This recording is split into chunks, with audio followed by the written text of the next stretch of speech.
without wasting much of your time, allow me to invite the management of Nssf. They have a presentation, a response to some of the questions we asked last time, and thereafter we can go into the serious business. So, can we have the acting MD? Thank you, Chair. Just a minute. Honorable Bakabulindi raised the matter of procedure regarding Mr. Byarugawa sitting on this side. I thought, since he's no longer part of the management, I thought it wise to have him sit and watch. But members, how would you wish to proceed? You want him to sit with the current management? Yes, Honorable Amos. Thank you, Chair. One, we recognize that not all the guests seated on the other side are management and staff of Nssf. There are other invited guests, like the members of the unions. And maybe the committee would like to be looking at him. You never know, we could be picking non-verbal cues from the questions and his reactions. So my opinion is that let him be the other side too, if it is okay with you. Honorable Gaffer, lastly. Chair, the honorable colleague has said exactly what I wanted to say. Because their questions would directly ask Mr. Byarugawa and would want to see him in the face as he responds to them. So let him be on the side of the witnesses, not behind us. Okay. Maybe you can sit next to Mr. Yota. I don't know if they are friends.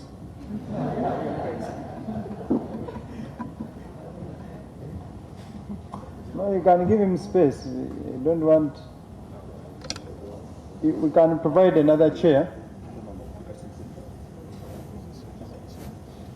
You want them to sit very close to each other?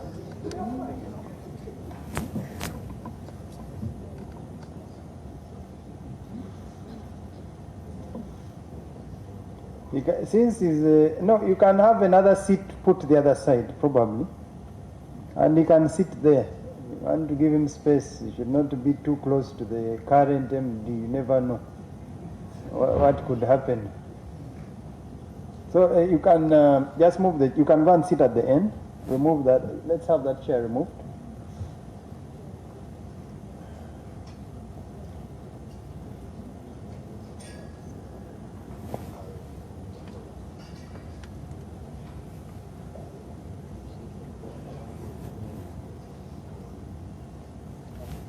You can see the body language already from the staff. They are happy.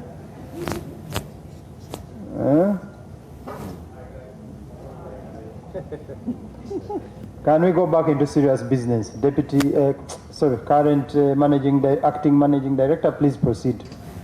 Thank you, Chair. The number of questions that were raised by the committee the last time we're here, we provided written responses, and I'll just go through them as fast as we can, and then you can seek for clarification.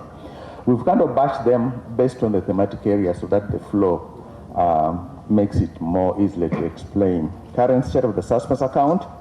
We begin by taking the suspense account basically arises out of the following situations.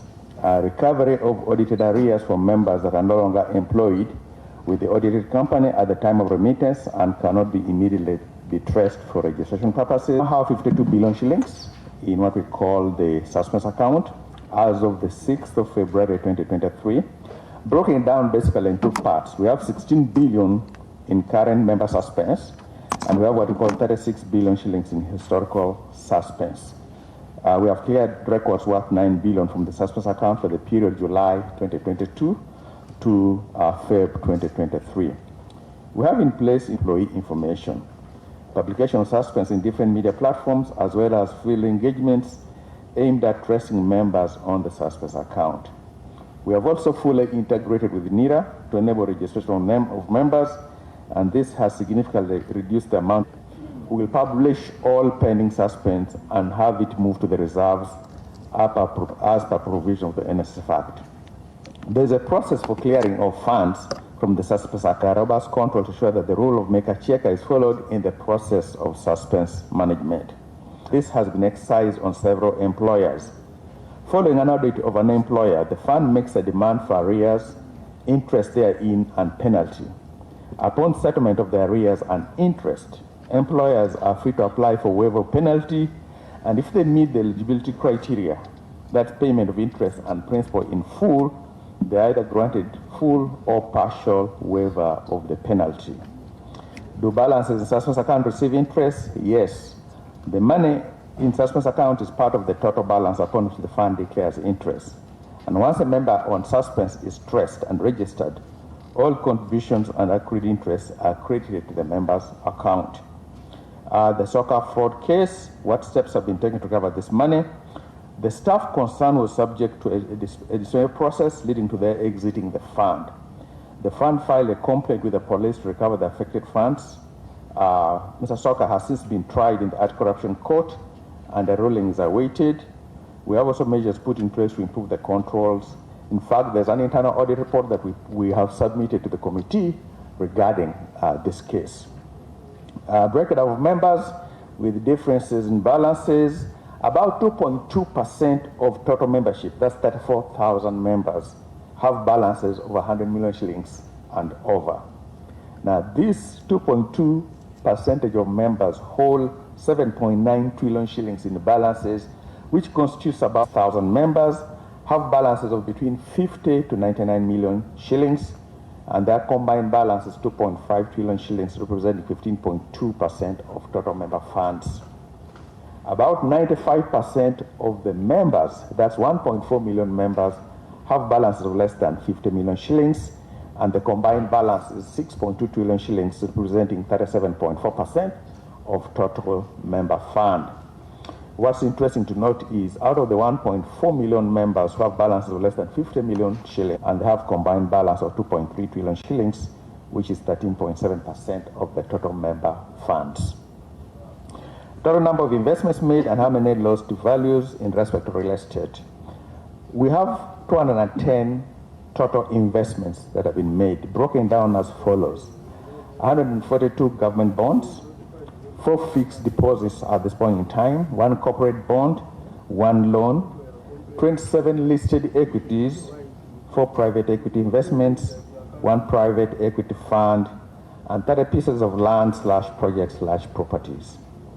Only 1 real estate actually lost to value. This is the West Nile Golf Club that was acquired before 2010.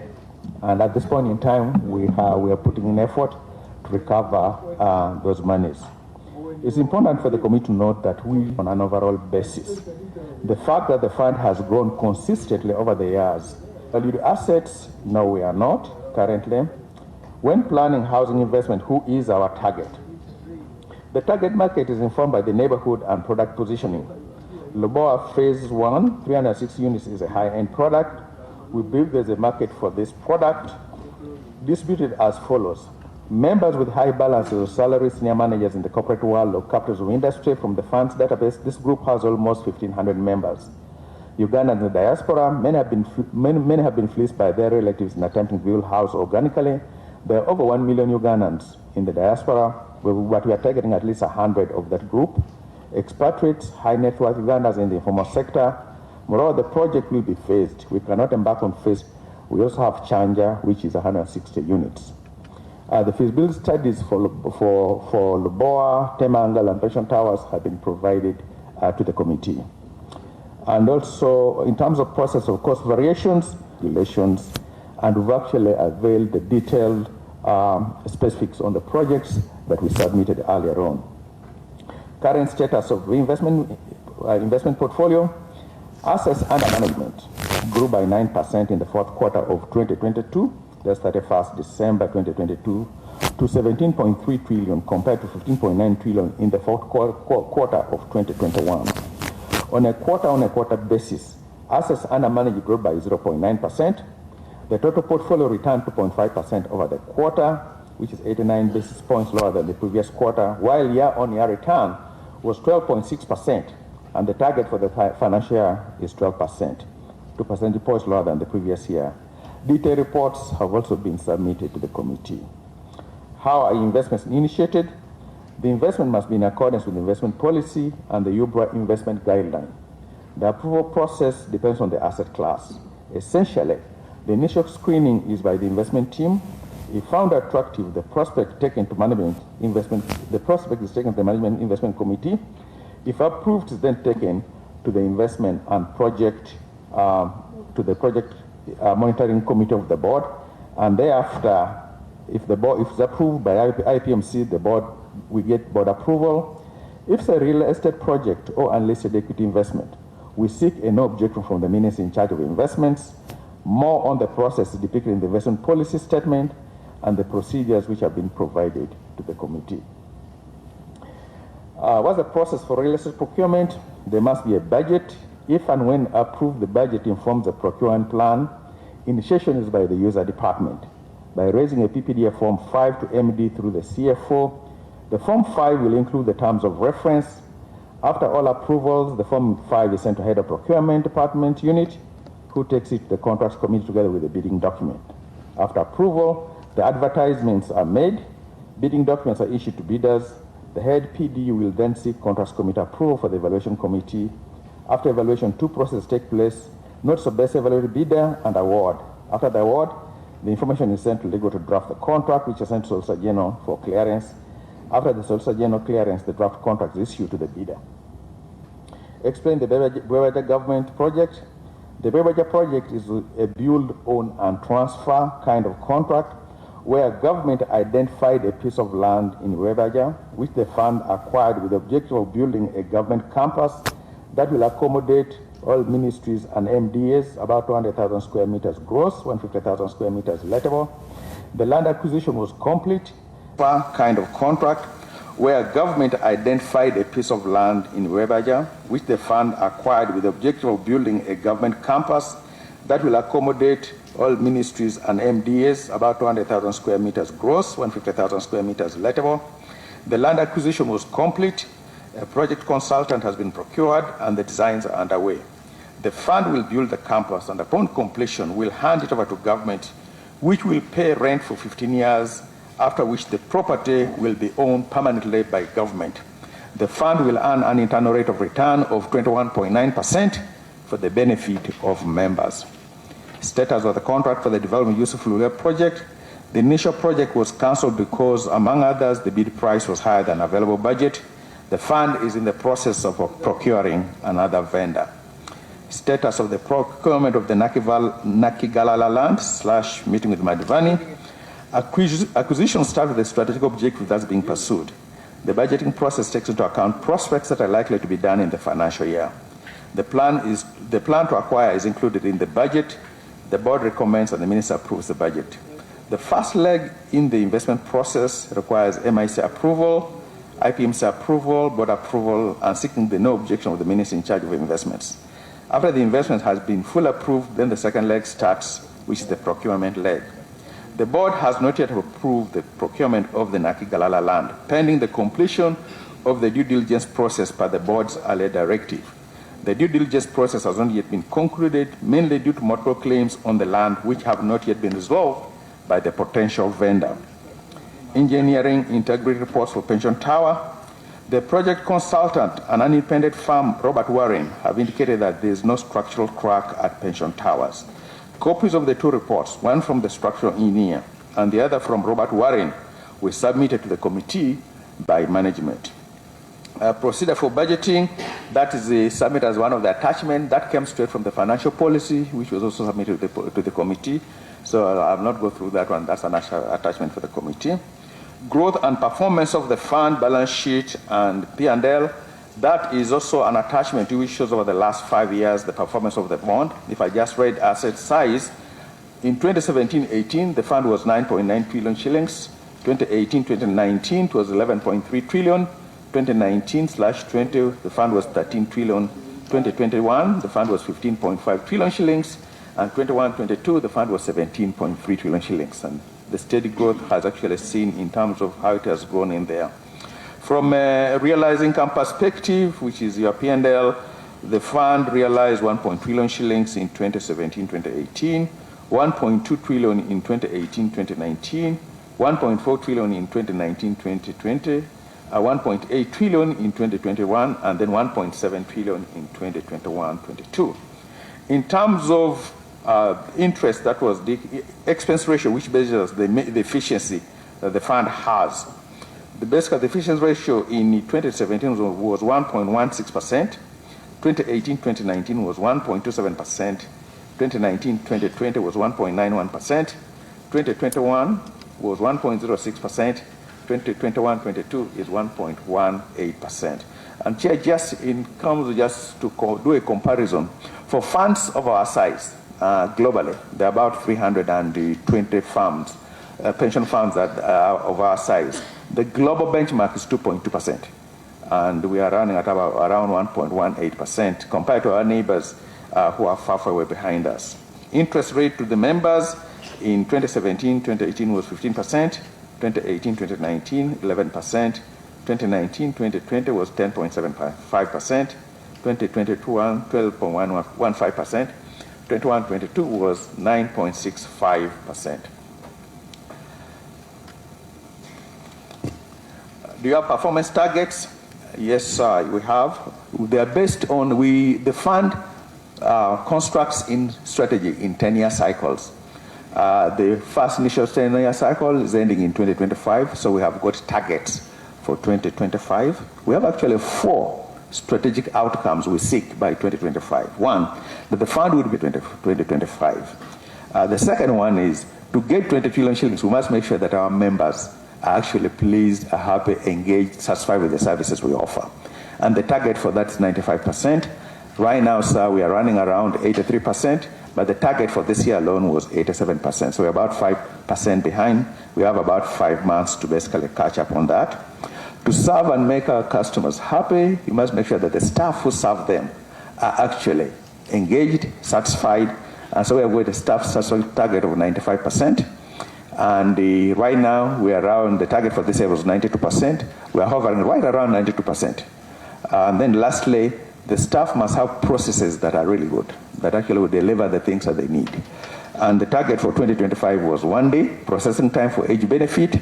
Right now, we are doing about 8 days, 8.4 days, and the target for this year is 8 days. So when we look at the 2025 targets, we are most likely going to get there. In fact, Chair, what we've done is we are now beginning to talk about the 2035 vision, which is the next 10-year cycle. So basically, our 2025 strategic outcomes are going to be milestones as we go through the next strategic time. Could we have done better? The answer is yes. I think the fund is not a typical investment firm. We are basically managed in a very tight regulatory environment. A private fund, a private real estate developer doesn't have to go through the things that we go through. So the one question would be, could we have done better if we didn't have all the regulatory compliance matters we need to? Yes, we would have done better in that case. What legal framework or policy governs any donation that the fund makes? The fund donations are governed by the corporate social responsibility policy. The fund's corporate social responsibility embeds the concept of sustainability beyond profit maximization and is threefold, namely building partnerships, good corporate governance, and corporate philanthropy. Within the context of corporate philanthropy, the fund is enabled to donate and has on several occasions donated to several public and private organizations, including the unions. What has been the relationship between COF2 and NOTU? The fund's relationship with unions is premised on the ILO Convention number 144 on tripartism, which is basically government workers and employers, which is now operationalized through the Nssf Act as amended. Traditionally, the fund has engaged the unions on a CSRI basis, especially on sensitization of members. Activity reports from the unions. When an entity requests for a donation, that entity indicates the purpose of the donation. If the fund determines that the donation meets the CSR policy, disbursement then is made. The entities are not required to provide activity reports. Because the donation to unions were under CSR, just as with the other entities, there were no requirement for them to provide activity reports. Genesis of the MOU with COF2. With the enactment of the Nssf Amendment Bill, the fund is seeking ways of extending coverage without necessarily expanding its network. The fund has partnered with banks and bank agents to enable collection of contributions. Unions have several members, and therefore this is a catchment area for the fund to tap into, as not all union members are registered with the fund. This is the genesis for the MOU with the COF2. In fact, we began discussions between both KNOTU and COF2, I believe, in August. We held a meeting with them because at that point we realized if we're going to want them to be count on. However, to actualize the MOU, the parties have to agree on targets and ways to measure the partnership. On 12/14, Dr. Lumok wrote to the fund how much was given to COF2 as a result. The fund received the letter from COF2, and as is the practice, a request for funding made to the fund does not mean that the funds are released. The fund did not act on the letter, and no monies were dispersed to COF2. How does NSF handle other stakeholders? Our stakeholder management policy defines how we handle stakeholders. Section 5 of the fund stakeholder management policy spells this out. We keep informed stakeholders who are highly interested in the fund but do not have any influence at all. Was the 6 billion approved? The matter of the 6 billion was presented to the board.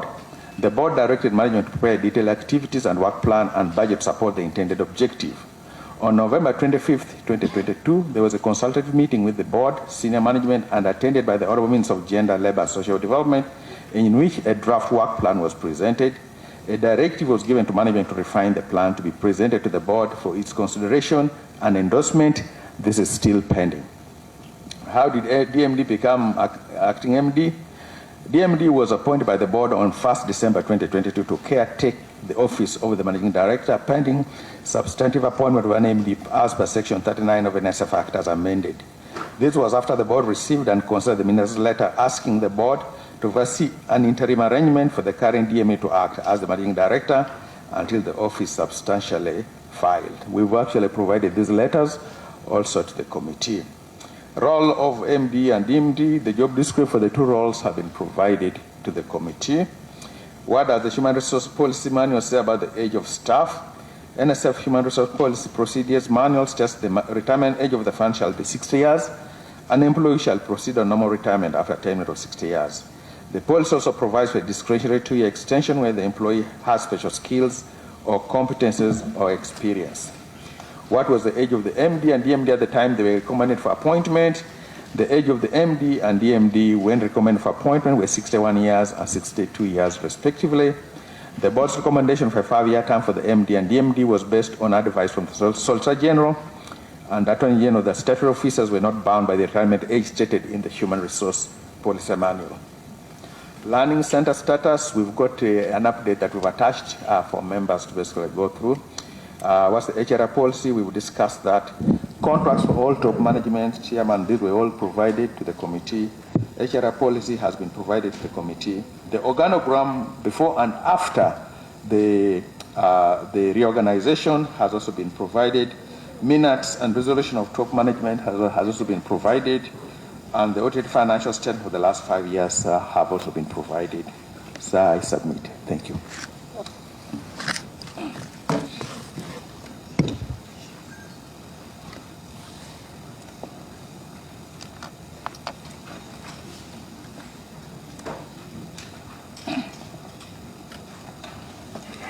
Thank you for that presentation, honorable members. It's 12:42. Would you wish to ask the questions now? Would you wish to break off for an early lunch so that we do a marathon? Because if we asked all the questions, they would still not be able to respond right now, before lunch. How would you want us to proceed? Honorable Bakawulindi? Thanks, Chair. There are two sets of questions. The first set is arising out of the response.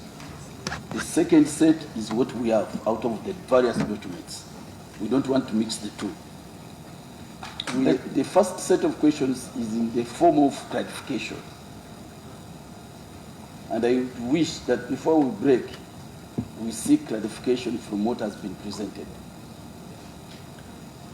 Honorable members may have questions in regard to some of the issues that have been presented. So I need confirmation from the honorable members. Do you want us to proceed and ask the questions and come back after lunch for the responses? Honorable Amos? Thank you, Chair. Checking our time, it is almost 1:15. And Chair, when you are opening, you told us that we are going to have a marathon engagement up to 7. Having said that, and even your indication from your question, I would propose that we break off for an early lunch for about 30 minutes. Then we come and take a marathon engagement without stopping. That is my opinion. In a contrary view, Honorable Masaba? No, mine is not contrary. I'm supporting what Honorable Amos has proposed. Let's break off, then come back here in 30 minutes. It's exactly 12:44. At exactly 1:15, we shall resume. I'm therefore suspending this committee sitting for exactly 30 minutes. We welcome you to the canteen, the parliamentary canteen, although you are too many. But we invite you to our parliamentary canteen to have an early lunch so that we can proceed without interruptions. Meeting suspended.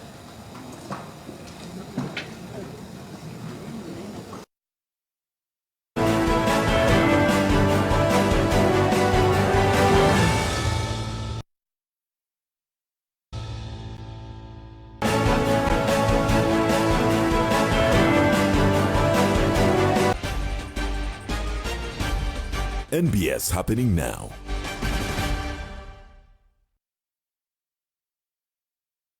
Only Sanyuka Prime brings you all the exciting action in the StarTimes Uganda Premier League. Watch over 150 live games, highlights, replays, and so much more StarTimes Uganda.